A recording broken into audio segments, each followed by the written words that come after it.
നമസ്കാരം. കഴിഞ്ഞ നമ്മളുടെ വീഡിയോയിൽ നമ്മൾ ഈ പെർസെൻറ്റേജിൻ്റെ ഇക്വേഷൻസ് ഒന്നും ഇല്ലാണ്ട് പെർസെൻറ്റേജ് പ്രോബ്ലംസ് എങ്ങനെ അറ്റൻഡ് ചെയ്യാമെന്നുള്ളതിൻ്റെ കുറച്ച് ബേസിക് കൺസെപ്റ്റ്സ്, കുറച്ച് തിയറിയും കാര്യങ്ങളും പറഞ്ഞിട്ടുണ്ടായിരുന്നു.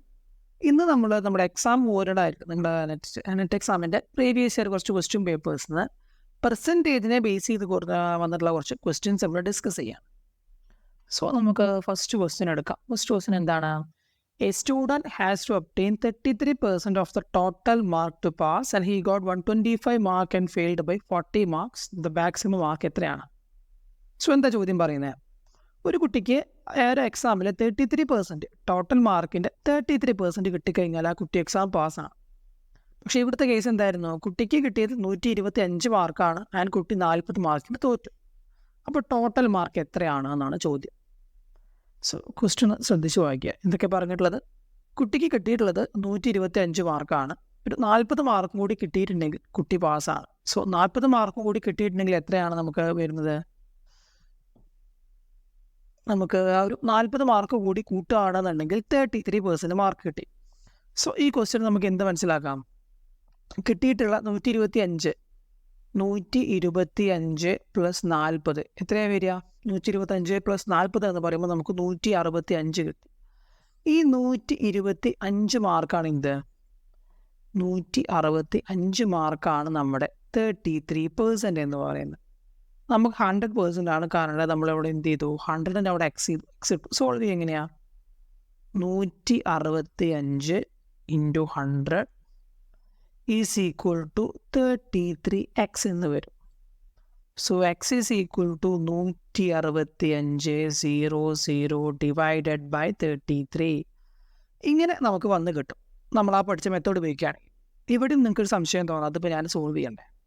സോൾവ് ചെയ്യാൻ നിൽക്കണ്ട. സിമ്പിളായിട്ട് നമ്മളിവിടെ നമുക്ക് ആൻസർ ഓപ്ഷൻസ് തന്നിട്ടുണ്ട്. ഈ പറഞ്ഞ 4 ഓപ്ഷൻസ് ഇതിൽ ഏതെങ്കിലും ഒന്നേ നമ്മുടെ ഉത്തരം വരുള്ളൂ, നമുക്ക് ഉറപ്പാണ്. സോ എന്ത് ചെയ്യുക? തന്ന ഓപ്ഷൻസ് ആദ്യം എടുക്കുക. ആദ്യം നമുക്ക് 500 തന്നിട്ടുള്ളത്. സോ 33 ഇൻറ്റു 5 ചെയ്ത് നോക്കുക. ഉത്തരം കിട്ടിക്കഴിഞ്ഞാൽ കഴിയില്ലേ? സോ 5 × 3 എത്രയാണ്? 15 1 5. അടുത്ത 5 × 3 15 1 16 165. ഓക്കെ, 0. സോ കറക്റ്റ് കിട്ടിയില്ലേ? അപ്പോൾ എന്താണ് നമുക്ക് ഉത്തരം വരിക? 500 ആണ് ഇവിടെ ഉത്തരം വരിക. ടോട്ടൽ മാർക്ക് എന്ന് പറയുന്നത് 500 ആണ്. ക്ലിയർ ആയോ? ഒന്നുകൂടി ഒന്ന് പറഞ്ഞു തരാം. ഒരു കുട്ടിക്ക് 33% ടോട്ടൽ മാർക്കിന് 33% കിട്ടിക്കഴിഞ്ഞാൽ കുട്ടി പാസ്സാണ്. കുട്ടിക്ക് കിട്ടിയത് എത്രയായിരുന്നു? 125 മാർക്കാണ്. ആൻഡ് കുട്ടി തോറ്റിട്ടുള്ളത് 40 മാർക്കിലാണ്. സോ ഈ 125 40 കൂട്ടിയ 165 ആണ് 33%. 33% കിട്ടിക്കഴിഞ്ഞാൽ നമ്മൾ ഈ പറഞ്ഞ ഇവിടുത്തെ മെത്തേഡ് എടുത്തു. 33% നമുക്കറിയാം. അതിൽ നിന്നും നമ്മൾ 100 കണ്ടെത്തി. ആ ഇക്വേഷൻ നമ്മളോട് അപ്ലൈ ചെയ്യുന്നു. ഇക്വേഷൻ ഒരു മെത്തേഡാണ്. ആ മെത്തേഡ് നമ്മൾ അപ്ലൈ ചെയ്യുന്നു, സോൾവ് ചെയ്യുന്നു. സോൾവ് ചെയ്യുമ്പോൾ എങ്ങനെ നമ്മൾ പറഞ്ഞത്? നിങ്ങളത് ഓരോന്നും ചെയ്ത് നോക്കണ്ട. നിങ്ങൾക്ക് തന്നിട്ടുള്ള ഓപ്ഷൻസ് ആദ്യം എടുക്കുക. ഓപ്ഷൻസിൽ ഇവിടെ 0 ഉണ്ട്. ഓരോ ഡിജിറ്റ് എടുക്കുക. ഡിജിറ്റ് എടുത്ത് നിങ്ങൾ മൾട്ടിപ്ലൈ ചെയ്ത് നോക്കുക. ഏതാണോ കറക്റ്റ് ചെയ്യുന്ന ഉത്തരം കിട്ടും. ജസ്റ്റ് ക്ലാരിറ്റി കിട്ടുന്നില്ലാതെങ്കിൽ 1-2 വട്ടം വീഡിയോ ഒന്ന് കണ്ടു നോക്കുക. എന്നിട്ട് മനസ്സിലാവുന്നില്ലേ? കമൻറ്റ് സെക്ഷനിൽ അറിയിച്ചാൽ മതി. നമ്മൾ ഒന്നും കൂടി ക്ലിയർ ആക്കി തരുന്നതായിരിക്കും. അപ്പോൾ ഇതേപോലെ അടുത്തൊരു ക്വസ്റ്റ്യൻ നമുക്ക് നോക്കാം. ഒരു പുസ്തകത്തിന് if the price of a book is first decreased by 25% and then increased by 20%, then the net change in price will be. ഒരു പുസ്തകത്തിൻ്റെ വില നമ്മൾ ആദ്യം 25% 25% കുറച്ചു. എന്നാൽ അതിനുശേഷം 20% കൂട്ടി. അപ്പോൾ ആ ഒരു എഫക്റ്റിൽ വരുന്ന ചേഞ്ച് എത്രയാണ് എന്നാണ് ചോദ്യം. സോ ഇവിടെ നമുക്ക് പ്രൈസ് എത്രയാണ് തന്നിട്ടില്ല. അപ്പോൾ നമ്മൾ എന്താ അസ്യൂം ചെയ്യുന്ന പറഞ്ഞിരുന്നത്? ആലോചിച്ച് നോക്കുക. പ്രൈസ് ഒന്നും തന്നിട്ടില്ലെങ്കിൽ നമ്മൾ എന്ത് ചെയ്യും? ബുക്കിൻ്റെ വില 100 ആയിട്ട് നമ്മൾ അസ്യൂം ചെയ്യുകയാണ്. 100 പ്ലസ് 25% നമ്മൾ മൈനസ് ആണ് വരും. ഓക്കെ, 1 മിനിറ്റ് ഇറേസിനെടുക്കട്ടെ. 1 മിനിറ്റ്. നമുക്ക് 100 മൈനസ് 25% വരും. 100 നമ്മൾ എന്തിനാണ് എടുക്കുന്നത്? 100 25% എത്രയാണ് വരിക? 25 ആണ്. 100 എത്രയാണോ പേഴ്സൻറ്റ് സെയിം എമൗണ്ട് ആണ് വരിക. സോ 100 25% എന്ന് പറഞ്ഞാൽ 25 വരും. കാരണം 100 1% 10%, 10 ആണ്. 1% 1 ആണ്. സോ 25% എന്താണ്? 25 വരിക. സോ 100 25 പോയി കഴിഞ്ഞാൽ ബാക്കി നമുക്ക് 75 അവിടെ കിട്ടി. ഇനി അടുത്ത് എന്താ കാണാൻ പറഞ്ഞത്? Then it is increased by 20%. Then 20% increase ചെയ്തു. ഇനി ഏതാണ് ഇൻക്രീസ് ചെയ്യുന്നത്? ഈ പറയുന്ന 75 ആണ് ഇനി നമ്മൾ ഇൻക്രീസ് ചെയ്യുന്നത്. സോ 75ൻ്റെ 10% എത്രയാണ് വരിക? 7.5 അല്ലേ? 10% 7.5 അടുത്തൊരു 10% 7.5 വരും. സോ 7.5 7.5 7 7 14 0.5 1 15 വരും. സോ 75 പ്ലസ് 15 ഇത് നമ്മുടെ ആക്ച്വൽ എഫക്റ്റിൽ വരിക. 75 പ്ലസ് 15 എന്ന് പറയും എത്രയാണ് വരിക? 75 5 80 10 90. സോ നെറ്റ് എഫക്റ്റ് എത്രയാണ്? പ്രൈസിൽ വന്നിട്ടുള്ള നെറ്റ് എഫക്റ്റ് എത്രയാണ്? നമ്മൾ അസ്യൂം ചെയ്ത പ്രൈസ് 100, നമുക്കിപ്പോൾ കിട്ടിയിട്ടുള്ളത് 90. സോ എഫക്റ്റിൽ എത്രയാണ്? 10 രൂപയാണ് ചേഞ്ച് വന്നിട്ടുള്ളതാണ് ഉത്തരം വരിക. ഒരു പുസ്തകത്തിൻ്റെ വില എന്ന് പറയുന്നത് 25% ഡിക്രീസ് ചെയ്യാനും അതിനുശേഷം 20% ഇൻക്രീസ് ചെയ്യാനുമാണ് പറഞ്ഞിട്ടുള്ളത്. പ്രൈസ് തരാത്തതുകൊണ്ട് നമ്മൾ 100 അസ്യൂം ചെയ്യുന്നു, 100ൻ്റെ 25% ലെസ് ചെയ്യുന്നു. 100ൻ്റെ 25% 25 ആണെന്നുള്ളത് കൊണ്ട് നമ്മൾ ലെസ് ചെയ്തപ്പോൾ 75 കിട്ടി.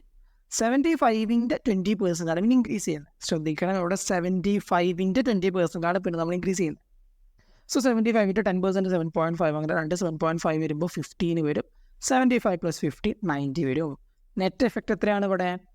100 ഇപ്പോൾ നമുക്ക് കിട്ടിയത് 90. സോ 10 രൂപയാണ് എഫക്റ്റ് വന്നിട്ടുള്ളത്. ആൻഡ് ഓപ്ഷൻ 1 ആണ് ഉത്തരം വരും.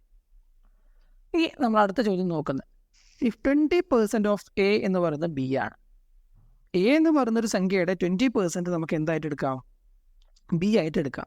അങ്ങനെയെങ്കിൽ 20% B% ഓഫ് 20 എത്രയാണ്? ക്വസ്റ്റ്യൻ നമുക്ക് ക്ലിയർ ആക്കുക. എ എന്ന് പറയുന്ന ഒരു സംഖ്യയുടെ 20% ബി ആണ്. അങ്ങനെയെങ്കിൽ 20 എന്ന് പറയുന്ന നമ്പറിൻ്റെ B% എത്രയാണ് എന്നാണ് സോൾവ് ചെയ്യുന്നത്. ഇവിടെ ആദ്യം ശ്രദ്ധിക്കുക, നമുക്ക് ഇവിടെ ഒരു എമൗണ്ട് തന്നിട്ടില്ല. സോ നമ്മൾ ആദ്യം എ എന്താക്കി എടുക്കുന്നു? ലെറ്റ് എ എന്ന് പറയുന്നത് നമ്മൾ 100 ആയിട്ട് അസ്യൂം ചെയ്യുന്നു. സോ 20% ഓഫ് 100 എത്രയാണ് വരിക? 20% ഓഫ് 100 20 ആണ്. സോ ബി എത്ര നമുക്ക് കിട്ടി? ബി ഈസ് ഈക്വൽ 20 കിട്ടി. ക്ലിയർ അല്ലേ? ബി എന്ന് പറയുന്നത് 20 ആണ്. ക്ലാരിറ്റി കിട്ടി. ഇനി അടുത്ത എന്താ പറയുന്നത്? Then B% of 20. So 20% of 20, B% of 20 ആണ് നമുക്ക് കാണേണ്ടത്. ദാറ്റ് ഈസ് 20% ഓഫ് 20 എത്ര വരിക? 20ൻ്റെ 10% എന്ന് പറയുന്നത് എത്ര വരിക? 2 ആണ്. സോ 2 ആണ് വരിക. സോ 20% എത്ര വരും? 4 വരും. So that is equal to 4. Clear ആണോ? 20%. സോ B% ഓഫ് 20 എന്ന് പറയുന്നത് 4 ആണ്. ഇവിടെ ഇപ്പോൾ നമുക്ക് ഉത്തരം കിട്ടിയിട്ടില്ല. നമുക്ക് എന്താ വേണ്ടത്? തന്ന ഓപ്ഷൻസ് എന്തൊക്കെയാണ്? 4% ഓഫ് എ ആണോ, 6% ഓഫ് എ ആണോ, 8% ഓഫ് എ ആണോ, 10% ഓഫ് എ ആണോ? B% ഓഫ് 20 എന്ന് പറയുന്നത് 4 ആണ്. ഈ 4 എൻ്റെ എത്ര % ആണ്? അത് കിട്ടിയാലും നമുക്ക് ഉത്തരമാവുന്നുള്ളൂ. എ എത്രയായിരുന്നു? 100 ആണ്. 100ൻ്റെ 1% എന്താണ്? 1 ആണ്. സോ 100ൻ്റെ 4% എന്താണ്? 4 ആണ്. അപ്പോൾ ഏതാ ഉത്തരം വരണ്ടേ? ഓപ്ഷൻ 1 ആണ് നമുക്ക് ഉത്തരം വരിക. 4% ഓഫ് എ എന്ന് പറയും. ക്ലിയർ ആണോ? നമുക്ക് ഒന്നുകൂടി ജസ്റ്റ് ഒന്ന് പറഞ്ഞുതരാം. ഒരു എമൗണ്ട് എ എന്ന് പറയുന്ന ഒരു എമൗണ്ടിൻ്റെ 20% ബി ആണ്. അപ്പോൾ എ തന്നിട്ടില്ല. എ നമ്മൾ എന്ത് ചെയ്തു? എ 100 ആണെന്ന് അസ്യൂം ചെയ്തു. സോ 100ൻ്റെ 20% 20. ബി എന്ന് പറയുന്നത് 20 ആണ്. ഇനി അടുത്ത സ്റ്റേറ്റ്മെൻറ്റ് എന്താ പറയുന്നത്? Then B% of 20. ബി എത്ര നമുക്ക് കിട്ടി? 20 ആണെന്ന് കിട്ടി. So 20% of 20. 20% ഓഫ് 20 എത്രയാണ്? 4 ആണെന്നും കിട്ടി. ഇനി ഓപ്ഷൻസ് കൊടുത്തിട്ടുള്ള എത്രയൊക്കെയാണ്? എൻ്റെ പെർസെൻറ്റേജ് ആയിട്ടാണ് ഓപ്ഷൻസിൽ കൊടുത്തിട്ടുള്ളത്. സോ നമ്മൾ എന്ത് ചെയ്യണം? ഇതിനെ എൻ്റെ പെർസെൻറ്റേജ് ആക്കി മാറ്റാം. എ 100 ആണ്. സോ 1% എന്ന് പറയുന്നത് അവിടെ 100ൻ്റെ 1% 1 ആണ്. സോ 100ൻ്റെ 4% 4 ആണ്. നമുക്ക് 4 ആണ് വേണ്ടത്. സോ 4% ഓഫ് എ ആണ് ഇത് നമ്മുടെ ആൻസർ ആയിട്ട് വരുന്നത്. നിങ്ങൾക്ക് ക്ലാരിറ്റി കിട്ടിയിട്ടുണ്ടെന്ന് വിചാരിക്കുന്നു. ഏതെങ്കിലും ക്വസ്റ്റ്യൻ നിങ്ങൾക്ക് ക്ലിയർ ആയിട്ടില്ല എന്നുണ്ടെങ്കിൽ ഒരു സംശയം വേണ്ട, കമൻറ്റ് സെക്ഷനിൽ അറിയിച്ചു കഴിഞ്ഞാൽ നമ്മൾ ഒന്നും കൂടി ക്ലാരിഫൈ ചെയ്ത് മാക്സിമം നിങ്ങൾക്ക് ക്ലിയർ ആക്കിക്കൊണ്ട് വീഡിയോ ചെയ്യുന്നുണ്ടായിരിക്കും. അതുപോലെ ഇത് നമ്മുടെ ഒരു പാർട്ട് 3 ആയിട്ട് ചെയ്തിട്ടുള്ളതാണ് ആക്ച്വലി. കാരണം ഇതിന് മുമ്പ് 2 പാർട്സ് പെർസെൻറ്റേജിൻ്റെ ഡീറ്റെയിൽ ആയിട്ട് ഡിസ്കസ് ചെയ്തുകൊണ്ടുള്ള പാർട്ടുകൾ ഒന്നും ചെയ്തിട്ടുണ്ട്. നിങ്ങളത് കണ്ടതിന് ശേഷം മാത്രം ഈ ഒരു വീഡിയോ കാണുക. കാരണം അതിൻ്റെ കണ്ടിന്യൂവേഷനാണ്. അവിടെ നമ്മൾ ഡിസ്കസ് ചെയ്തിട്ടുള്ള കൺസെപ്റ്റുകൾ നമ്മൾ പ്രാക്ടിക്കലായിട്ട് അപ്ലൈ ചെയ്യാണ് ഇവിടെ ചെയ്തിട്ടുള്ളത്. സോ ആ ഒരു വീഡിയോ നിങ്ങൾ കാണുക, അതിന് ശേഷം ഇത് ചെയ്ത് നോക്കുക. നമുക്ക് ഉത്തരം കിട്ടുന്നുണ്ടായിരിക്കും. അഥവാ കിട്ടുന്നതെങ്കിൽ കമൻറ്റ് സെക്ഷനിൽ അറിയിച്ചാൽ മതി. നമ്മൾ ഒന്നുകൂടി നിങ്ങൾക്ക് ക്ലാരിഫൈ ചെയ്ത് വീഡിയോ ചെയ്യുന്നുണ്ടായിരിക്കും. സോ എങ്ങനെയാണ് നമ്മുടെ വീഡിയോ നിങ്ങൾക്ക് യൂസ്ഫുൾ ആണോ, എന്താണ് എന്തെങ്കിലും ഒരു ഉപകാരം നിങ്ങൾക്ക് കിട്ടുന്നുണ്ടോ എന്നുള്ളത് ജസ്റ്റ് ഒന്ന് കമൻറ്റിൽ അറിയിക്കുക. കാരണം നമ്മൾ എഫേർട്ടും കാര്യങ്ങളൊക്കെ എടുത്തിട്ടാണ് ഈ വീഡിയോസ് ചെയ്യുന്നത്. നിങ്ങൾക്കത് യൂസ്ഫുൾ ആണെന്ന് അറിയുകയാണെങ്കിൽ സന്തോഷം. സോ എന്തായാലും നമ്മൾ കമൻറ്റ് ഒന്ന് അറിയിക്കുക. അതുപോലെ നെറ്റ് എക്സാമിന് പേപ്പർ 1 നിങ്ങൾക്ക് ഏതെങ്കിലും കൂടുതൽ ടോപ്പിക്സിൻ്റെ ഡിസ്കഷൻസ് ആവശ്യമാണെങ്കിൽ അതുകൂടി ഒന്ന് കമൻറ്റിൽ അറിയിക്കുക.